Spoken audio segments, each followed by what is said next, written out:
Lisir wangi sliramu tumaking sirno, ojo tangi kanmu guling, awas jo ngetoro, aku lagi bang wingo jin setan kang tak utusi dadyo sembarang wojo layu sampai.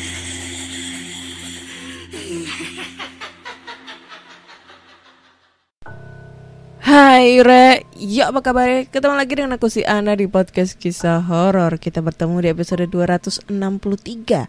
Dan di episode kali ini aku membacakan cerita horor ataupun email berhantu yang sudah dikirimkan teman-teman melalui podcast kisah horor@gmail.com atau DM Instagram podcast kisah horor serta Google Form yang linknya tersedia di bio Instagram podcast kisah horor. Yaudah deh, langsung aja kita bacain cerita horor yang udah masuk ya. Karena lemes banget gitu gue hari ini, pengen makan tapi mau makan apa bingung. Mau makan apa enggak juga bingung. Yaudah, kita bacain cerita pertama ini dari DM Instagram ya. Ini dari Ika. Oke. Halo Kak, nama aku Ika. Aku seneng banget dengerin PKH pas kerja. Buat temen biar gak ngantuk. Ini pertama kalinya aku ngirim cerita sih Kak. Awalnya bingung mau ngirim atau enggak ya. Takut gak serem soalnya. Buat ngepastiin ini cerita bukan cuma khayalan aku kemarin WhatsApp temenku. Nanya ke dia masih inget apa enggak kejadian ini. Ternyata dia masih inget juga.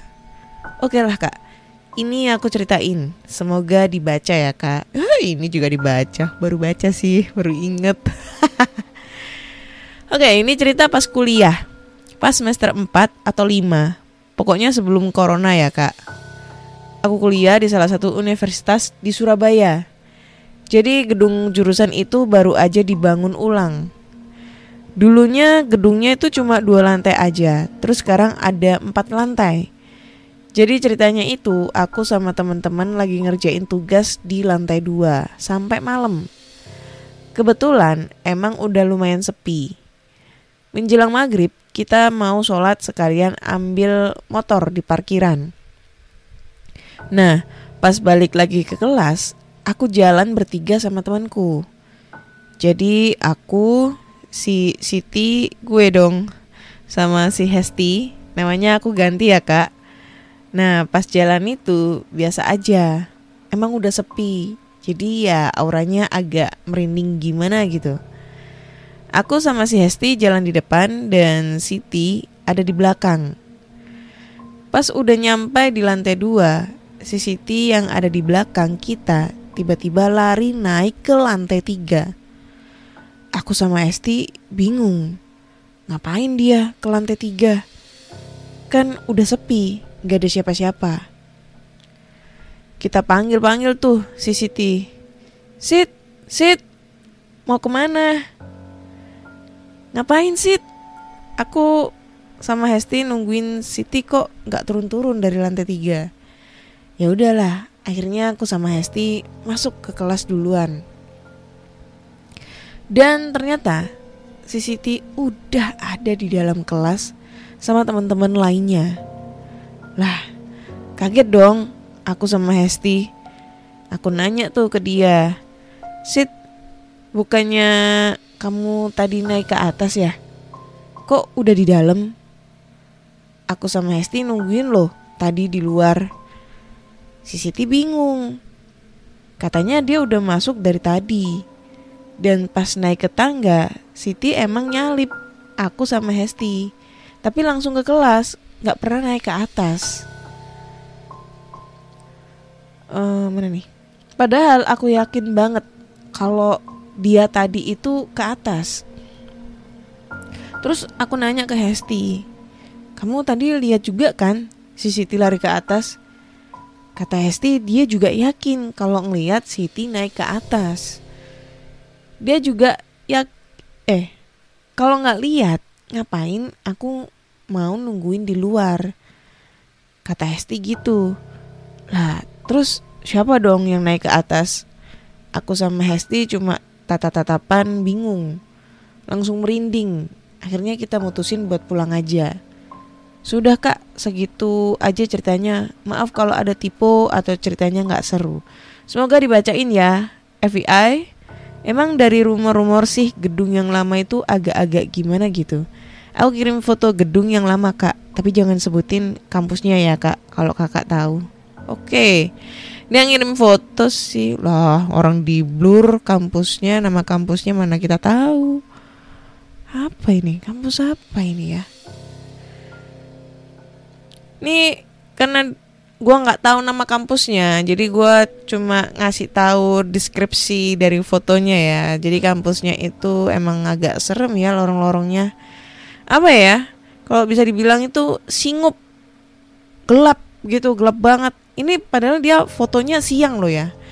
Yang biasanya kalau siang itu emang nggak pernah yang namanya lampu dinyalakan. Maksudnya lampu yang ada di lorong-lorong itu dinyalain. Nah ini dia kayaknya ngefotonya itu siang. Terus di depannya itu ada pilar 2, yang depan itu ada nama kampusnya, tapi nama kampusnya itu di ini ya, ditutupin. Terus ini depan itu udah menuju ke kayak lorong-lorong gitu, kanan kiri lorong, tengah juga lorong gitu loh. Ini masih tingkat 2 dan ini yang gue lihat emang gelap banget cuy. Kayak gimana ya? Kayak nggak ada ventilasi cahayanya. Jadi cahayanya itu cuma dari depan doang. Maksudnya dari kalau di kampus-kampus kampus gue ya, lorong itu cuma atapnya tuh ya di lorong, kanan kiri itu kan lapangan kayak gitu-gitulah.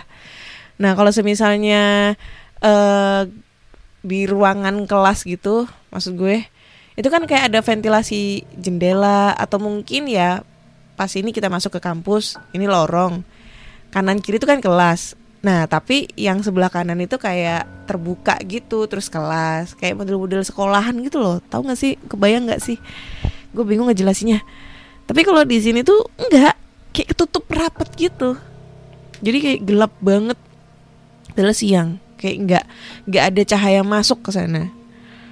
Ya itu sih yang ngebuat serem itu, ya itu sih. Siang juga kelihatan gelap banget cuy. Gimana apalagi malam ya? Kalau pas posisi lampu mati gitu, anjay. Serem. Kampusnya serem sih, cuma kalau ceritanya mungkin agak kurang gimana gitu. Tapi thank you banget ya Ika buat ceritanya. Diingetin loh kemarin itu, gue lupa kalau dia tuh kirim cerita horor. Aduh. Oke, next kita lanjut ke cerita kedua ya. Oke, kita lanjut ke cerita berikutnya ya. Dan cerita berikutnya ini gak tahu dari siapa nih ya. Judulnya adalah Kejadian Horor di Rumah. Saya dan orang tua saya sering berpindah-pindah rumah karena kami memang mengontrak rumah. Selama lebih dari seminggu, kami tinggal di suatu rumah. Kemudian terpaksa pindah karena pemilik rumah ingin menempati rumah itu. Kami agak terburu-buru mencari rumah baru. Tanpa banyak survei dan pertimbangan, kami pindah rumah di jalan yang sama. Hanya beberapa ratus meter dari rumah lama. Bedanya, rumah baru itu masuk ke gang kecil.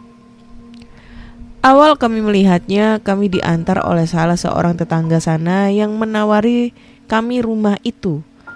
Dia dapat komisi dari yang punya rumah dan dari orang tua saya. Ya, semacam broker ya. Kami tidak masuk ke rumah, cuma mengintip dari kaca lebar di samping pintu rumah. Karena sudah buru-buru, ya kami ambil rumah tersebut. Rumahnya suram, gelap. Padahal rumah kami lebih tinggi dibanding rumah-rumah tetangga.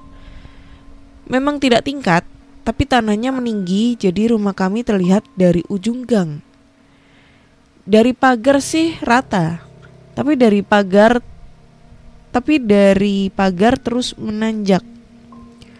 Rumahnya memanjang, ada 2 kamar tidur, 1 ruangan blong di antara 2 kamar tidur. Ruang tamu dan ruang keluarga yang gabung, ruang makan, dapur, 1 kamar mandi dan area samping rumah. Beberapa hari tinggal di sana, ibu saya terus dimimpikan oleh bayi. Tapi mimpinya serem. Ayah saya gak percaya gitu-gituan. Oh iya, kami tinggal bertiga. Tapi seharusnya ada karyawan ayah saya yang tinggal. Anehnya mereka atau siapapun yang tinggal di sana gak pernah betah. Nenek saya bilang itu sedikit banyak pengaruh kami pindah buru-buru. Gak cek rumah dan gak ada pengajian. Semua udah terlanjur. Ibu saya pernah lagi masak air subuh-subuh, lalu dengar suara sepasang anak kecil tertawa di dekatnya. Langsung merinding dan pergi nyamperin saya. Abis itu ibu saya jarang mau beraktivitas atau bangun terlalu pagi. Dampaknya ya itu saya masuk sekolah jam 6.30 dan angkot dari rumah saya ke sekolah termasuk angkot yang langka. Jadi harus mandi dari jam 5 kalau gak mau telat. Jadi saya orang pertama yang benar-benar beraktivitas di rumah itu. Orang tua saya masih tidur. Setiap saya mandi jam 5, pintu kamar mandi selalu digedor-gedor. Tapi pas dibuka, gak pernah ada siapa-siapa. Lama-lama saya cuek. Ibu saya pernah juga malam-malam jam 10 mendengar suara orang menyapu samping rumah pakai sapu lidi. Pernah juga siang-siang lihat bayangan laki-laki lewat. Ayah saya baru percaya setelah dia sendiri mulai sering mimpi seram. Tapi mau gimana lagi, kami sudah bayar uang sewa di muka untuk 3 tahun. Dan ya, kami bertahan selama 3 tahun. Gak ada orang yang mau kita offer meskipun dengan harga murah. Ternyata orang-orang sana dan tetangga sudah tahu rumah itu angker. Kaminya aja yang gak tahu dan kurang peduli. Tetangga sebelah rumah kan sering bangun malam-malam. Anak laki-lakinya suka main keluar dan pulang malam. Si ibu tetangga ini pernah nanya, kok kalau malam-malam suka nyuci baju, nyuci piring, dan nyapu halaman? Jadi dia sering dengar, tapi yang jelas bukan saya dan orang tua saya, karena kami semua itu tidur. Pernah juga ada cerita dari tukang roti pas rumah itu kosong. Ada yang manggil. Pas dilihat ada penampakan. Kejadian yang cukup spooky waktu saya nonton TV sama ibu saya. Ruang TV itu persis di sebelah kamar saya. Setiap malam, biasanya jam segitu, saya latihan recorder soprano, sejenis suling plastik. Karena di sekolah sedang belajar itu. Saya selalu sember di bagian harga, jasa, kau, dan seterusnya. Di bagian ending lagu, mengheningkan cipta. Makanya saya latihan terus di kamar. Saya masih belum bisa. Nah, malam itu saya nonton TV dan gak latihan. Tiba-tiba saya dengar suling saya dibunyikan di bagian itu. Tapi bagus. Gak sember. Saya langsung minta ibu saya mengecilkan volume, tapi karena dikecilkan pelan-pelan, bukan mute, jadi agak lama. Pas sudah mau 0 volumenya, pas itu berhenti. Tapi ibu saya juga sempat dengar suling itu gak pernah saya pakai lagi. Boneka saya juga hilang secara misterius. Bonekanya kecil, seukuran boneka kecil yang biasa ada di time zone. Seukuran yang masih bisa dijadiin gantungan di tas. Saya gak ambil pusing, karena saya pikir mungkin salah satu ponakan atau sepupu saya bawa pulang pas main ke kamar saya. Walaupun rasanya gak mungkin. Dibilang nyelip, udah dicari di semua sudut, tapi nggak ada. Tempat tidur udah digeser, lemari, meja, tetap nggak ada. Ya udah, pas pindahan tempat tidur saya itu dibongkar. Modelnya tempat tidur itu dipan, jadi nggak ada kolongnya. Ada rongga sih, tapi cuma muat dilewatin kecoa, kertas, dan benda-benda kecil. Jadi ya jarang disapu juga, karena sapu pun gak muat. Kalau mau bongkar, angkat dulu kasurnya, lalu angkat triplek yang menopang kasur. Nah, nanti kelihatan kolongnya. Tapi sekelilingnya ya tetap si rangka tempat tidur bisa dibuka. Dan ternyata di situ boneka saya. Gak terlalu ke pinggir, agak ke tengah. Siapa yang masukin? Padahal kalau di logika aja susah banget masukin itu boneka ke kolong. Dan kalaupun mau niat banget buat masukin itu boneka ke kolong, harus bongkar kasur. Nah, waktu sewa habis dan ayah saya nganterin calon penyewa baru keliling rumah. Pas masuk, dia kaget. Banyak katanya. Dia punya indera keenam. Tapi dia gak mau ambil rumahnya. Katanya kalau saya sendiri sih gak apa-apa, tapi anak sama istri saya kasihan, gitu katanya. Kami pindah rumah akhirnya. Terus pindah lagi karena rumah setelah rumah horor itu mau dibangun dan ditempatin yang punya. 2 rumah itu juga punya pengalaman horor dengan rumah sebelum rumah horor itu. Tapi gak ada yang ngalahin horornya si rumah ini.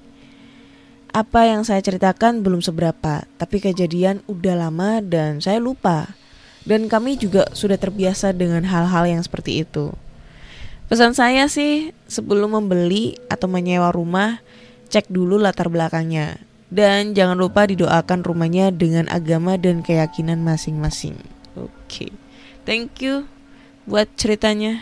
Pengalaman horor di rumah kontrakan ya lebih tepatnya. Ini kalau melihat dari pesannya itu emang sama banget kayak kelakuan temen gue ya. Temen gue tuh orangnya tuh sangat penakut banget. Nah, gue pernah punya cerita nih dari temen gue ya. Jadi waktu itu dia kayak ada perjalanan gitu kan, pindah tugas. Tadinya tuh dia kerja di sebuah perusahaan gitu yang ada di Surabaya. Terus kemudian perusahaan tersebut itu kan ada cabang di daerah Tuban. Nah, lokasinya kantor yang di Tuban itu lumayan sepi ya kalau malam gitu. Katanya lumayan sepi lah. Karena gue pernah main ke kontrakannya itu. Jadi dia jadi kepala cabang di sana, terus mau nggak mau harus nyari tempat kontrakan gitu karena emang ngebawa sekeluarga gitu kan. Nah, karena posisinya waktu itu kan istrinya lagi hamil, baru nikah muda gitu, baru nikah gitu loh. Terus istrinya hamil muda, jadi mau nggak mau harus dibawa istrinya karena emang istrinya kan nggak kerja gitu kan. Nah, waktu itu dia kalau mau nyari kontrakan gitu kan, orangnya kan penakut kan, cowok penakut, dia tuh harus nyari seluk-beluknya dulu. Ini kontrakan kenapa kosongnya udah berapa lama kayak gitu-gitu. Terus di lokasinya itu ada apa, deket makam atau mungkin deket sama ini hutan-hutan yang angker atau mungkin dekat rumah kosong yang angker. Pokoknya dicari dulu lah seluk-beluknya. Pokoknya penakut banget lah, dia lebih takut setan dibandingkan begal. Aneh ya. Nah, terus dapatlah ini rumah. Karena orangnya itu sama dengan ceritanya si pencerita ini, karena dia terburu-buru dan nggak mau, udah Senin itu udah harus kerja, sedangkan Sabtu itu dia udah pusing nyari kontrakan gak nemu-nemu. Akhirnya dia ngedilin tuh lokasi di situ di hari Sabtu karena Minggu itu harus packing dan pindah gitu kan. Ngedil di situ, dan itu rumahnya itu nggak terlalu gede ya, biasalah rumah-rumah sederhana dengan 2 kamar 2 kamar tidur, terus 1 kamar mandi, dapur, ruang tamu, terus depannya tuh halaman luas banget, bisa buat ngejemur, bisa buat untuk parkir mobil dan lain-lain gitu kan, luas gitu loh. Model-model kayak rumahnya model-model kayak ala-ala perumahan, cuma itu nggak di perumahan, di kampung gitu loh. Dia langsung ngedeal untuk kontrak 2 tahun waktu itu, karena minimal kontraknya 2 tahun dan emang murah. Karena emang di daerah pedesaan itu murah gitu kan harga kontrakannya, nggak sampai puluhan juta. Udah kan ngedeal di sana, rumahnya juga terbilang kayaknya habis direnovasi karena catnya itu terlihat baru. Dan ya mungkin dia nggak curiga gitu loh, karena catnya baru dan lain-lain, karena dia mikirnya oh mungkin ini habis direnov karena penunggu sebelumnya itu meninggalkan noda-noda di tembok kayak gitu-gitulah intinya. Udah ya ngontrak, jebret, dia ngontrak, dia udah pindahin barang-barangnya walaupun nggak banyak karena emang dia mikirnya cuma setahun 2 tahun di situ. Akhirnya pas dia sudah selesai di hari ketiga, hari pertama kedua itu nggak ada masalah. Dia ngadain selamatan, dia ngadain pengajian karena selain untuk keselamatan ya, karena si istrinya lagi hamil muda, selain itu juga biar bisa kenalan tuh sama warga-warga di situ gitu kan. Ngadain pengajian. Nah, pas di hari ketiga ini yang mengalami itu istrinya. Jadi si temen gue tuh lagi lembur lah di kantor karena akhir bulan harus ngerekap laporan gitu ya, rekapan laporan bulanan. Nah, istrinya tuh di rumah sendirian. Posisinya istrinya itu lagi kayak mau nyuci baju gitu loh. Nah, nyuci baju karena dia tuh lagi bosen gak ada aktivitas, akhirnya dia nyuci baju sambil nyalain TV gitu loh biar suasananya agak rame. Nah, pas dia nyalain TV, dia tinggal ke belakang buat masukin baju-baju ke mesin cuci gitu kan. Tiba-tiba TV-nya ini mati. Klep gitu mati. Nah, dia bingung dong. Terus dia nyamperin ke ruang tamu, dia cek TV-nya kok mati. Ya udah ya, dia tuh masih mikirnya tuh masih logik gitu loh. Oh, mungkin konslet atau mungkin dia lupa lagi masang timer gitu kan, mati sendiri. Ya udahlah, nyalain lagi tuh TV, balik lagi ke belakang buat nyelesain cuci-cuciannya gitu kan. Gak ada 5 menit TV-nya mati lagi katanya. Dia cek ke depan, dia bingung nih, remote ada di meja, gak hilang. TV gue juga gak nyalain timer. Di sini gak ada orang.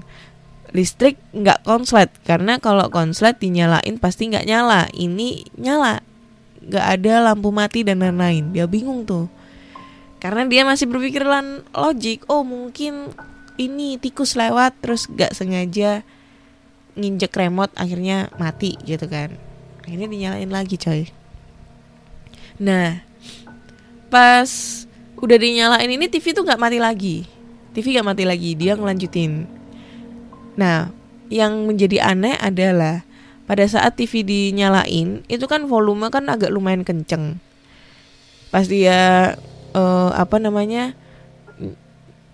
beres-beresin itu cuci-cuciannya itu, tiba-tiba volumenya itu jadi mengecil tapi masih bisa kedengeran. Cuma volumenya itu kayak kelihatan kontras banget loh, dari gede terus tiba-tiba ngecil gitu kan. Nah, dia tuh agak kayak langsung merinding gitu, bulu kuduknya langsung merinding.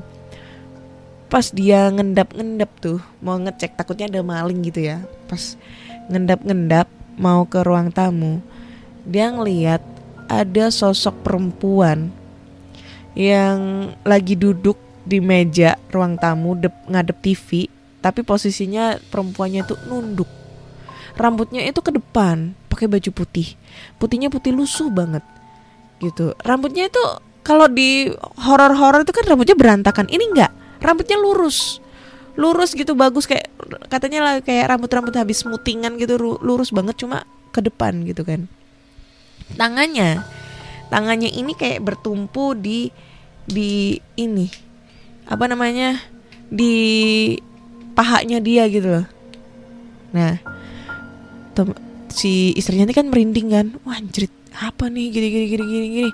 Nah dia tuh nggak berani untuk keluar rumah, dia cuma langsung masuk ke kamar, nutup pintu kamar, langsung ngunci kamarnya, terus telepon teman gue supaya cepet pulang kan, karena si teman gue ini agak ribet ya, jadi kayak iya nanti gue pulang, tapi dia nggak pulang, pokoknya dia pulang itu jam 12:30 gitu loh.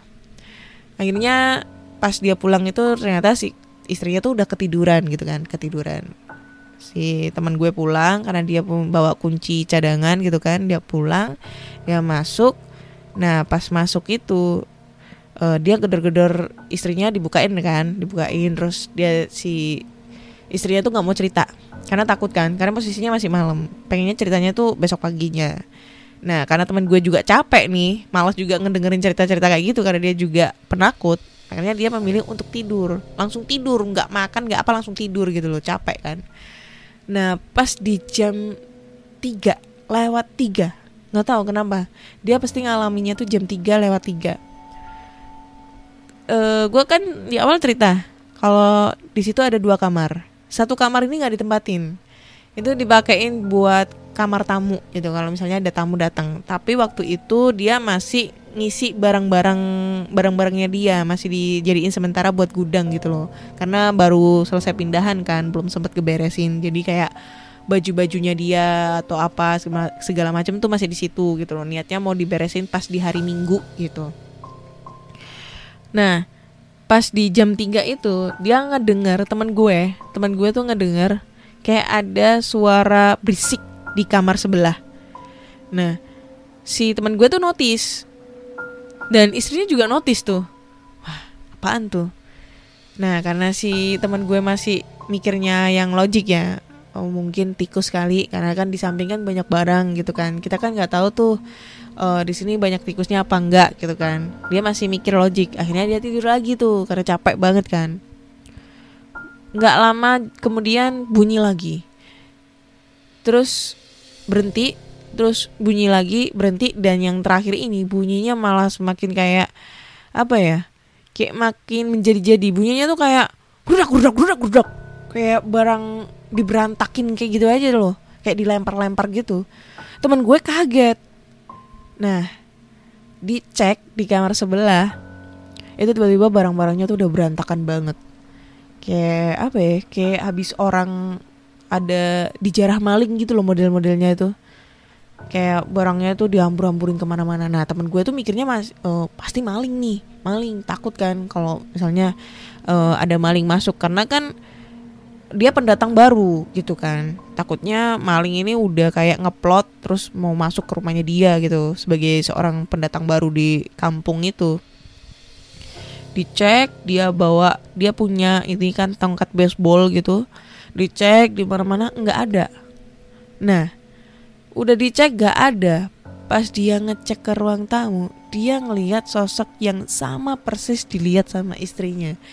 Dan itu dia langsung ngacir keluar, bawa kunci mobil, ngajak istrinya pergi, dan dia nginep di kantor karena di kantor masih ada karyawannya yang nginep di situ gitu kan, buat nyelesain tugas.